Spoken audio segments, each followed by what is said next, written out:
الحمدللہ رب العالمین والصلاة والسلام علی سید الانبیاء المرسلین اما بعد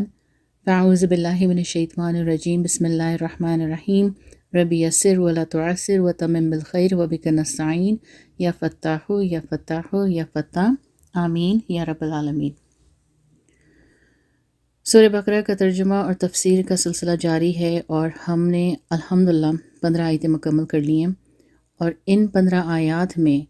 ہم نے اب تک جو سیکھا سمجھا ان میں 3 مین ٹاپکس ہیں۔ ایک ایمان والوں کے بارے میں، ایک کافروں کے بارے میں، اور تیسرا منافقین کے بارے میں۔ اور جیسے کہ بتایا گیا تھا کہ منافقین کا ذکر آیت نمبر 8 سے 20 تک میں ہے، اور ہم نے کیونکہ 15 آیتیں مکمل کی تو آج ہمارا سورہ بقرہ کی آیت نمبر 16 سے شروع ہوگا، جس میں منافقین کا ہی ذکر چل رہا ہے۔ تو میں سب سے پہلے یہاں پہ آیتیں رکھوں گی، پھر ترجمہ، اس کے بعد تفسیر۔ تو سب سے پہلے آیت نمبر 16۔ بسم اللہ الرحمن الرحیم۔ اولئک الذین اشتروا الضلالۃ بالہدی فما ربحت تجارتہم وما کانوا مہتدین۔ آیت نمبر 16، یہ وہ لوگ ہیں جنہوں نے ہدایت کے بدلے گمراہی خرید لی، لہٰذا ان کی تجارت میں نفع نہ ہوا اور نہ ہی انہیں صحیح راستہ نصیب ہوا۔ آیت نمبر 17، مثلہم کمثل الذی استوقد نارا فلما اضاءت ما حولہ ذہب اللہ بنورہم وترکہم فی ظلمات لا یبصرون۔ ان کی مثال اس شخص کی سی ہے جس نے ایک آگ روشن کی، پھر اس آگ سے اس کے ماحول کو روشن کر دیا، تو اللہ نے اس کا نور سلب کر دیا اور انہیں اندھیروں میں چھوڑ دیا کہ انہیں کچھ سنائی نہیں دیتا۔ صم بکم عمی فہم لا یرجعون، وہ بہرے ہیں، گونگے ہیں، اندھے ہیں، اب وہ واپس نہیں آئیں گے۔ تو یہ آیتیں 16 سے 18 تک جو پڑھی ہیں، جس میں سب سے پہلے ہم وقف کی علامات پر بات کریں گے۔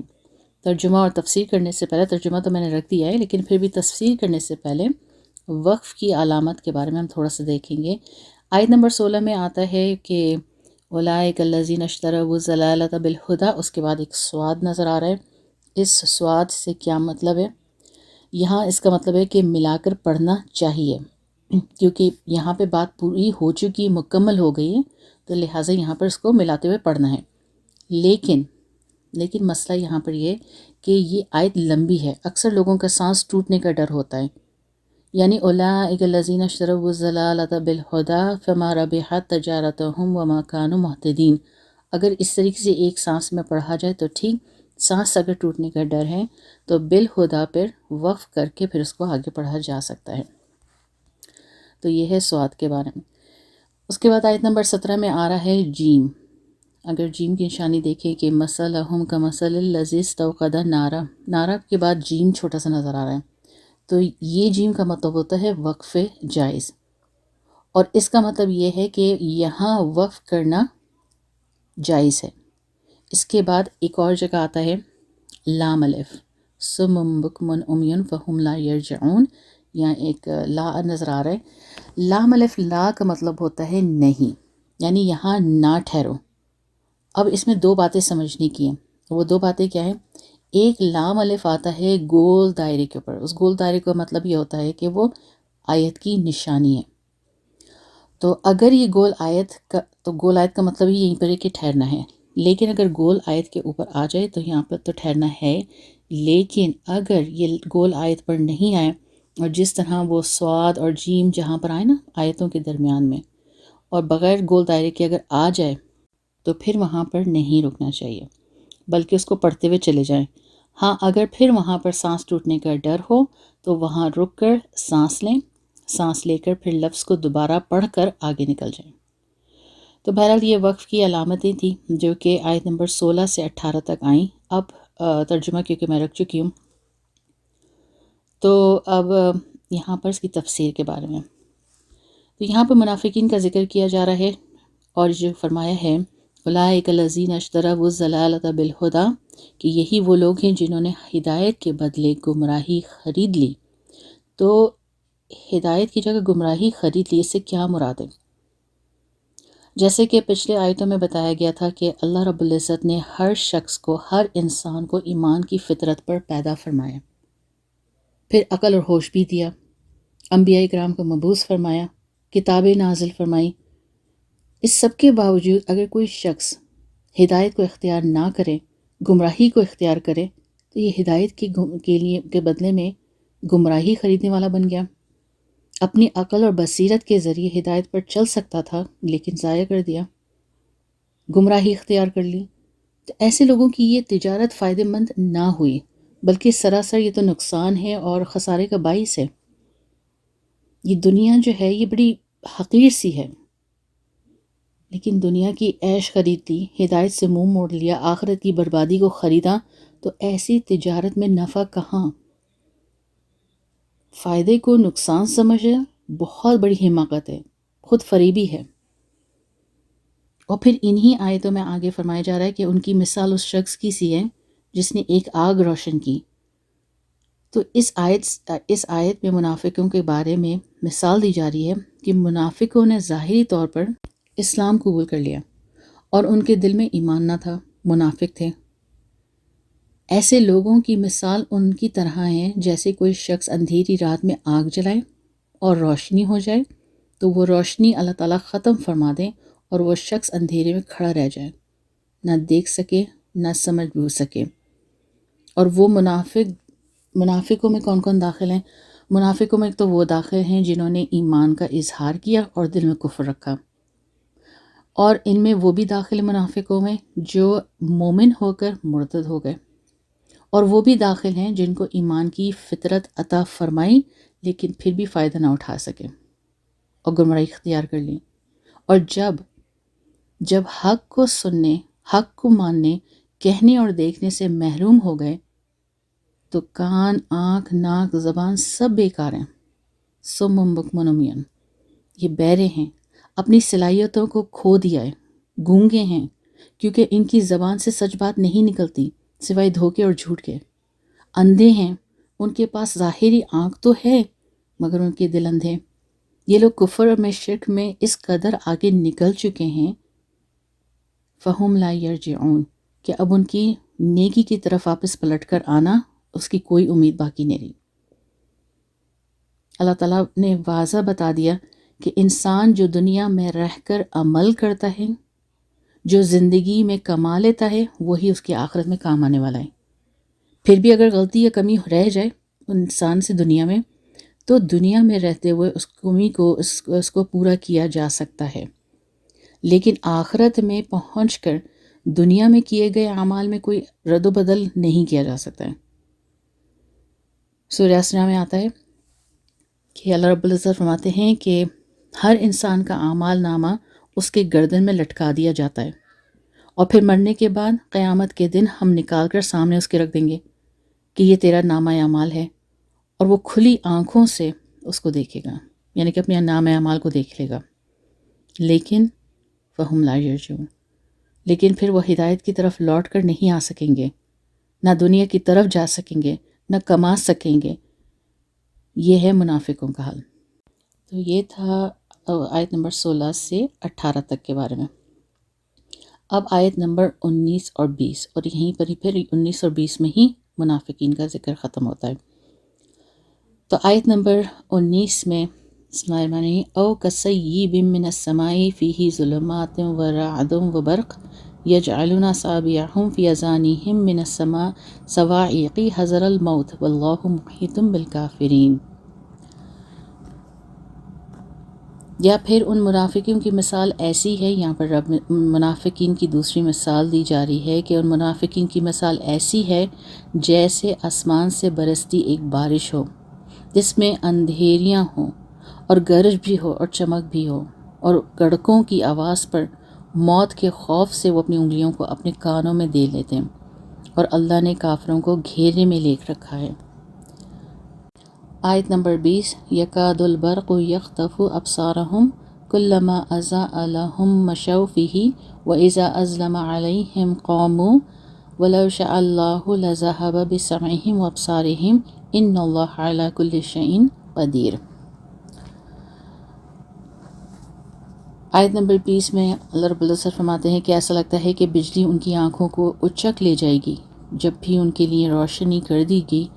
اور اس روشنی میں چل پڑتے ہیں، اور جب ان پر اندھیرا کر دیا جاتا ہے تو وہ کھڑے رہ جاتے ہیں، اور اگر اللہ چاہتا تو ان کے سننے اور دیکھنے کی طاقتیں چھین لیتا، بے شک اللہ ہر چیز پر قدرت رکھتا ہے۔ اور یہاں پر ہمارے ساتھ میں رکوع بھی اب مکمل ہوتے، رکوع نمبر 2۔ تو آیت نمبر 19 اور 20، ان دونوں آیتوں میں منافقین کی دوسری مثال پیش کی جا رہی ہے کہ یہ ان منافقین کا حال ہے جو دل سے اسلام قبول کرنے میں پیچھے تھے۔ ان کے بارے میں فرمایا کہ جس طرح اندھیری رات اور بادل اور بارش کی اور تاریکیوں میں مسافر آتا ہے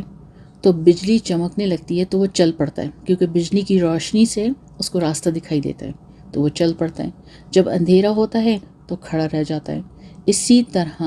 جب اسلام کا غلبہ اور اسلام کے معجزوں کی روشنی اور آرام کے وقت منافق اسلام کی طرف راغب ہوتا ہے، اور پھر جب کوئی مشقت کی بات آتی ہے، محنت کی بات آتی ہے، تو کفر کی تاریکیوں میں کھڑا رہ جاتا ہے، کیونکہ محنت و مشقت تو ہوتی نہیں ہے۔ وہ چاہتے ہیں کہ بس ہمیشہ راحت ہی راحت ہو۔ تو جب محنت و مشقت ایک اس پر آتی ہے ایمان لاتے وقت، تو پھر وہ کیا کرتا ہے؟ کفر میں کھڑا رہ جاتا ہے، اسلام سے ہٹنے لگتا ہے، اور جب موت قریب آ جائے تو کانوں میں انگلیاں دے دیتا ہے۔ اللہ تعالیٰ کی قضا اور قدر کے فیصلے کو نہیں ٹالا جا سکتا ہے۔ منافقت اختیار کرنے سے مصائب سے حفاظت نہیں ہو سکتی۔ اسی لیے ایسے وقت میں کیا کریں اور کیا نہ کریں؟ جب وقت آئے گا تو بجلی کی طرح تیزی سے آئے گا۔ علی کل شیء قدیر، اللہ ہر چیز پر قادر ہے۔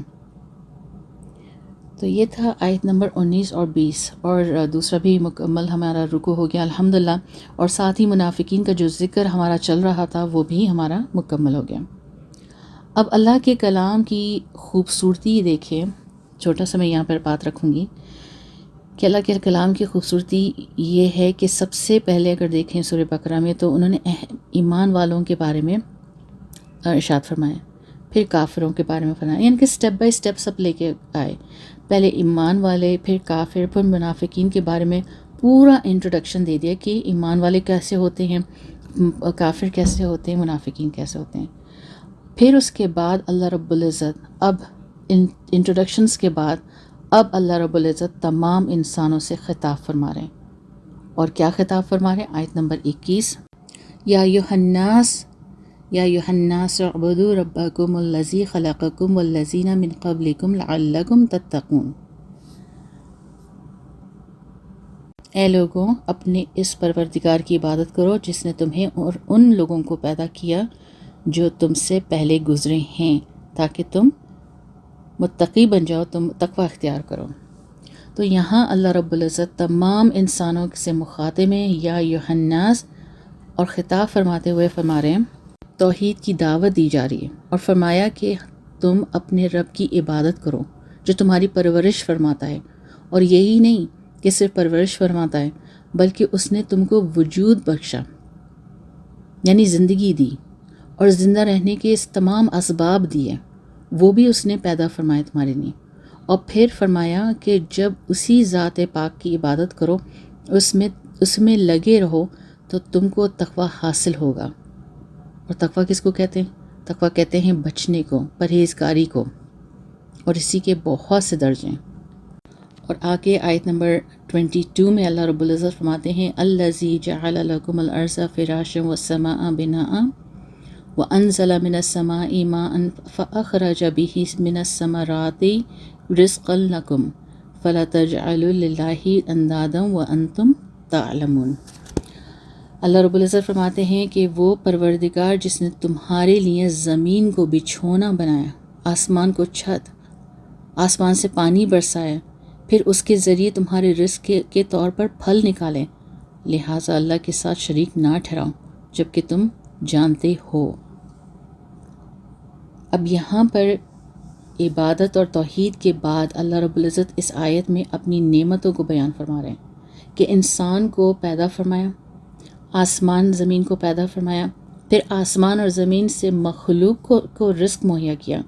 آسمان سے بارش برسانا، زمین سے نباتات اگانا، آسمان کو دیکھو تو ہمارے سر پر چھت کی طرح ہے، زمین کو دیکھو تو ہمارے لیے بچھونا ہے جس پر ہم رہتے ہیں، چلتے پھرتے ہیں، سفر کرتے ہیں۔ ان تمام باتوں کو جانتے سمجھتے ہوئے اگر کوئی شرک کسی ان کے ساتھ ٹھہرائے اللہ کے ساتھ، یا اس کے ساتھ کسی کو عبادت کا مستحق سمجھنا، علم، فہم، عقل کے خلاف ہے یہ۔ تو جب آدمی کی زندگی کا ایک ایک پل، ایک ایک لمحہ اللہ کے نعمتوں میں ڈوبا ہوا ہے، تو ایسے کریم خدا کی یاد سے غفلت بھی کتنی بڑی ناشکری ہے۔ تو یہ آیت توحید کی دعوت کے بارے میں ہے۔ پھر آگے اللہ رب العزت نے سورہ بقرہ کی آیت نمبر 23 میں فرماتے ہیں وَإِن كُنتُمْ فِي رَيْبٍ مِّمَّا نَزَّلْنَا عَلَىٰ عَبْدِنَا فَأْتُوا بِسُورَةٍ مِّن مِّثْلِهِ وَادْعُوا شُهَدَاءَكُم مِّن دُونِ اللَّهِ إِن كُنتُمْ صَادِقِينَ۔ اللہ رب العزت فرماتے ہیں اور اگر تم اس قرآن کے بارے میں ذرا بھی شک میں ہو جو ہم نے اپنے بندے نبی پاک صلی اللہ علیہ وسلم پر اتارا ہے، تو اس جیسی کوئی سورت ہی بنا لو، اور اگر سچے ہو تو اللہ کے سوا اپنے تمام مددگاروں کو بلا لو۔ تو پچھلے آیت میں توحید کا ذکر کے بعد اس آیت میں نبی پاک صلی اللہ علیہ وسلم کی رسالت کی دلیل دی جا رہی ہے، یعنی کہ توحید کے ثابت کرنے کے بعد رسالت کے ماننے اور تسلیم کرنے کی دعوت دی جا رہی ہے، یعنی اللہ کی قدرت، اللہ کی وحدانیت کا بیان کے بعد یہاں سے نبی پاک صلی اللہ علیہ وسلم کی نبوت اور قرآن کریم کی اللہ رب العزت کے بے مثال کتاب ہونے کی دلیل بیان فرمائی جا رہی ہے کہ جو اس کو حاصل کر لے گا اس کو اطمینان بخشا جائے گا، اور جو انکار کرے گا ان کو عاجز کر دیا جائے گا۔ اور اللہ کی عظمت سب سے بڑی دلیل نبی پاک صلی اللہ علیہ وسلم ہے، اور نبی پاک صلی اللہ علیہ وسلم کی عظمت اس کی سب سے بڑی دلیل قرآن ہے۔ یعنی اللہ کی عظمت کی سب سے بڑی دلیل اللہ کی عظمت کی کیا ہے؟ نبی پاک صلی اللہ علیہ وسلم، اور نبی پاک صلی اللہ علیہ وسلم کی سب سے بڑی عظمت کی دلیل قرآن ہے۔ اور اس قرآن کے بارے میں چیلنج دیا جا رہا ہے کہ اپنی فصاحت اور بلاغت پر ناز کرنے والے، اگر تم قرآن کو اللہ کی کتاب نہیں سمجھتے بلکہ کسی انسان کی لکھی ہوئی سمجھتے ہو، تو تم بھی انسان ہو نا، لہٰذا اس جیسی ایک صورت یا آیت بنا کر لے آؤ۔ تو قرآن ایک بڑا معجزہ ہے جو نبی پاک صلی اللہ علیہ وسلم کے ذریعے ہمیں دیا گیا ہے۔ اس کے بعد ہے آیت نمبر 24 فَإِن لَمْ تَفْعَلُوا وَلَن تَفْعَلُوا فَاتَّقُوا النَّارَ الَّتِي وَقُودُهَا النَّاسُ وَالْحِجَارَةُ أُعِدَّتْ لِلْكَافِرِينَ۔ اللہ رب العزت فرماتے ہیں پھر بھی اگر تم یہ کام نہ کر سکو اور یقیناً نہیں کر سکو گے تو ڈرو اس آگ سے جس کا ایندھن انسان اور پتھر ہوں گے، وہ کافروں کے لیے تیار کی گئی ہے۔ تو اب اللہ اور اس کے رسول کے بعد قرآن کی عظمت کی بات کی جا رہی ہے، یعنی کہ کتنا سٹیپ بائی سٹیپ چل رہا ہے ہر چیز، یعنی کہ توحید کی بات ہوئی، پھر نعمتوں کی بات ہوئی، پھر نبی پاک صلی اللہ علیہ وسلم کی بات ہوئی، پھر اب نبی پاک صلی اللہ علیہ وسلم کی بات کرنے کے بعد اللہ اور اس کے رسول کے بعد قرآن کی عظمت یہاں پہ رکھی جا رہی ہے، یعنی کہ سٹیپ بائی سٹیپ ایک ایک آیت میں ایک ایک چیز بیان ہو رہی ہے۔ اور آگے فرمایا جا رہا ہے اس آیت میں کہ تم ہرگز قرآن کے مقابلے میں اس جیسی سورہ بنا کر نہیں لا سکتے اور نہ ہی لا سکو گے۔ قرآن میں رہتی دنیا تک کے لیے، قرآن کے دنیا میں باقی رہنے کی جو پیشن گوئی ہے، قرآن موجود ہے، اس کی دعوت عام ہے، اس کی حقیقت اور سچائی واضح ہے، پھر بھی کفر میں، شرک میں کروڑوں افراد مبتلا ہیں۔ قرآن سنتے ہیں اور اس کو حق جانتے ہیں لیکن مانتے نہیں ہیں، اور جو مانتے ہیں ان کے خلاف کھڑے ہو جاتے ہیں۔ اس لیے ارشاد فرمایا کہ اگر قرآن کے مقابلے میں کوئی سورت نہیں لا سکتے اور ہرگز نہیں لا سکو گے تو دوزخ کی آگ سے اپنے آپ کو بچاؤ، دوزخ کی آگ کا ایندھن نہ بنو، جس آگ کا ایندھن انسان اور پتھر ہوں گے۔ اور اکثر ہم سنتے ہیں کہ دوزخ میں آگ کو بھڑکانے کے لیے انسان اور پتھر ہوں گے، تو پتھر سے مراد وہ بت ہیں جن کی پوجا کی جاتی ہے۔ پھر آیت نمبر 25 ہے وَبَشِّرِ الَّذِينَ آمَنُوا وَعَمِلُوا الصَّالِحَاتِ أَنَّ لَهُمْ جَنَّاتٍ تَجْرِي مِن تَحْتِهَا الْأَنْهَارُ كُلَّمَا رُزِقُوا مِنْهَا مِن ثَمَرَاتٍ رِزْقًا قَالُوا هَٰذَا الَّذِي رُزِقْنَا من قبل وَأُوتُوا بِهِ مُتَشَابِهًا وَلَهُمْ فِيهَا أَزْوَاجٌ مُطَهَّرَةٌ وَهُمْ فِيهَا خَالِدُونَ۔ اللہ رب العزت فرماتے ہیں کہ اور جو لوگ ایمان لائے ہیں اور انہوں نے نیک عمل کیے ہیں ان کو خوشخبری دے دو کہ ان کے لیے ایسے باغات تیار ہیں جن کے نیچے نہریں بہہ رہی ہوں گی۔ جب کبھی ان کو ان باغات میں سے کوئی پھل رزق کے طور پر دیا جائے تو وہ کہیں گے یہ تو وہی ہے جو ہمیں پہلے بھی دیا گیا تھا، اور انہیں وہ رزق ایسا ہی دیا جائے گا جو دیکھنے میں ملتا جلتا ہوگا، اور ان کے لیے وہاں پاکیزہ بیویاں ہوں گی اور وہ ان باغات میں ہمیشہ ہمیشہ رہیں گے۔ تو یہ آیت نمبر 25 ہے۔ اور اللہ رب العزت نے پہلے تمام انسانوں سے مخاطب ہوئے، توحید کا ذکر فرمایا، پھر نبی پاک صلی اللہ علیہ وسلم کی نبوت اور پھر قرآن، اور اب اس آیت میں اہل ایمان کو جنت کی بشارت دی جا رہی ہے۔ یعنی اللہ رب العزت کی یہ سنت ہے کہ قرآن میں ڈرانے کے ساتھ ساتھ ترغیب بھی ذکر فرمایا ہے۔ اسی لیے کفار اور ان کے اعمال اور عذاب کے ذکر کے بعد مومنین اور ان کے اعمال اور ثواب کا ذکر فرمایا اور انہیں جنت کی بشارت دی، اور فرمایا کہ یہ لوگ باغوں میں رہیں گے، اور یہ باغات دار نعیم میں ہیں، جیسے کہا جاتا ہے ان باغوں میں، اور فرمایا ساتھ میں کہ یہ اس میں ہمیشہ ہمیشہ رہیں گے، اور ان باغوں میں یہ نیچے نہریں جاری ہوں گی جو صاف ستھرا پانی کی طرح ہوں گی، دودھ کی طرح نہریں ہوں گی، شراب کی نہریں ہوں گی، اور جو پینے والوں کے لیے لذت اور ذائقہ ہوں گی، شہد کی نہریں ہوں گی، اور جو شراب وہاں پیے جائے گی وہ لذت کے لیے ہوگی، اس سے نشہ نہیں آئے گا اور نہ ہی سر میں درد ہوگا۔ دوسری بات یہاں پر یہ ہے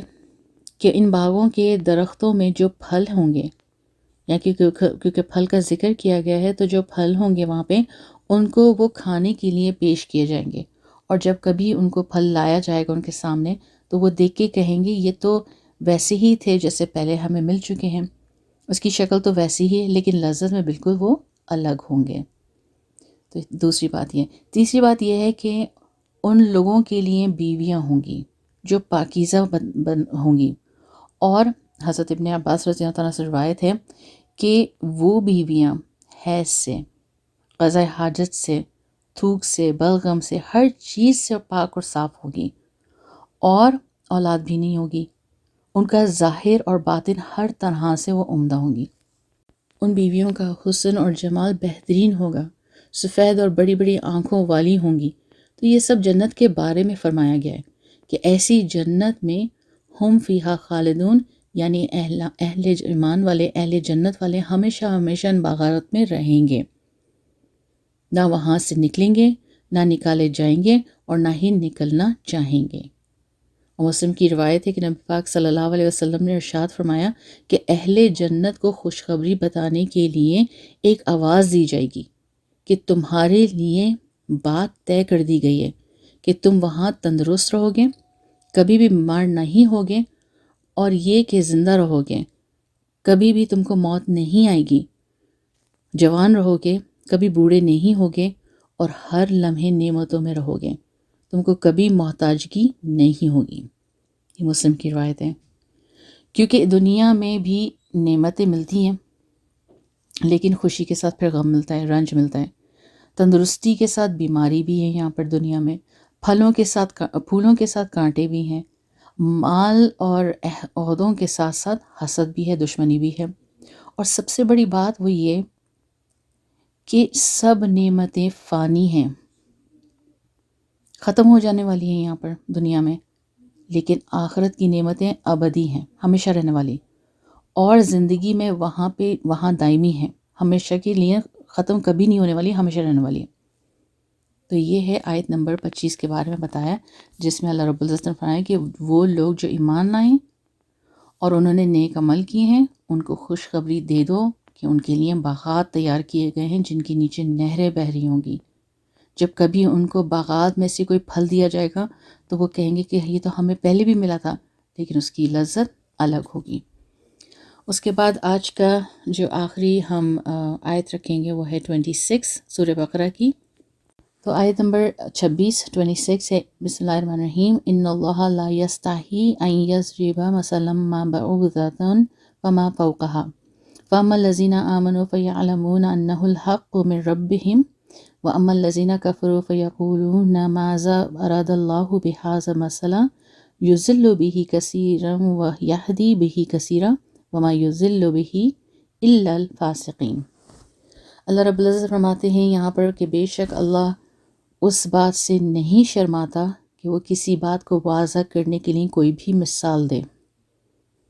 یعنی اللہ رب العزت فرماتے ہیں کہ یہاں پہ اللہ رب العزت شرماتا نہیں ہے کسی بھی بات کو واضح کرنے کے لیے اگر کوئی مثال دینی چاہیے، چاہے وہ مچھر جیسی معمولی چیز کی ہو یا کسی ایسی چیز کی جو مچھر سے بھی زیادہ معمولی ہو۔ اب جو لوگ مومن ہیں وہ خوب جانتے ہیں کہ یہ مثال ایک حق بات ہے جو ان کے پروردگار کی طرف سے آئی ہے، البتہ جو لوگ کافر ہیں وہ یہی کہتے ہیں کہ بھلا اس حقیر سی مثال، یعنی کہ مچھر کو حقیر کہا جا رہا ہے، کہ اس حقیر سی مثال اللہ کا کیا مطلب ہے۔ اس طرح اللہ اس مثال سے بہت سے لوگوں کو گمراہی میں مبتلا کرتا ہے اور بہت سوں کو ہدایت دیتا ہے، مگر وہ گمراہ انہی کو کرتا ہے جو نافرمان ہیں۔ تو آیت نمبر 26 جو بھی میں نے پڑھا اس کے ترجمہ رکھا، اس کا تفسیر یہ کہ اللہ کے منکرین کی سزا اور اہل ایمان کی جزا بتانے کے بعد اللہ کی کتاب کا انکار کرنے والوں کے اعتراض ہے۔ اس آیت میں جواب دیا جا رہا ہے ان کے اعتراض کا، اور اب جو مخالف ہیں ان سے یہ تو نہ ہو سکا کہ کتاب اللہ کے مقابلے میں کوئی صورت بنا کر لائیں، لیکن انہوں نے ایک اعتراض کر دیا، اور وہ اعتراض کیا کہ یہ کتاب اللہ کی نہیں ہے۔ حضرت قتادہ سے رضی اللہ عنہ سے منقول ہے کہ جب اللہ رب العزت نے عنکبوت یعنی مکڑی اور یہاں پر جو تذکرہ فرمایا مچھر کا، تو مشرکین کہنے لگے کہ اس میں مکڑی اور مکھی کا تذکرہ ہے، اللہ نے اس حقیر سے مثال کا ارادہ کیا، یعنی مطلب ان کا یہ تھا کہ اللہ کی شان کے لائق نہیں ہے، لہٰذا یہ اللہ کا کلام نہیں ہو سکتا۔ اور تفسیر میں آتا ہے کہ جب مکھی اور مکڑی کا ذکر کتاب اللہ میں سنا تو یہود ہنسنے لگے، کہنے لگے کہ یہ اللہ کے کلام سے ملتی جلتی بات نہیں۔ اب سوال یہ ہے کہ ایسی قرآنی مثالیں بیان کرنے سے اللہ رب العزت کا کیا مقصد ہے؟ یعنی کہ اللہ رب العزت مچھر کا، مکھی کا، ان چیزوں کا، مکڑی کا جو اللہ رب العزت نے مثالیں دی قرآن میں، تو اس سے اللہ رب العزت کا مقصد کیا ہے؟ تو قرآن مثالوں کے ذریعے بہت سے لوگ گمراہ ہوتے ہیں جن کی عقلوں پر جہالت کے غلبہ پڑا ہوا ہے، جن کی عادت میں، ان کی فطرت میں ضد اور مقابلہ بازی ہے، انکار اور مقابلہ بازی ہوتی ہے، اور انہی مثالوں کے ذریعے اللہ رب العزت بہت سے لوگوں کو ہدایت بھی دیتا ہے، جو غور اور تحقیق کرتے ہیں، انصاف کے خلاف بات نہیں کہتے، جو جانتے ہیں کہ حکمت یہی ہے اور قرآن کا اصل مقصد تو ہدایت ہے،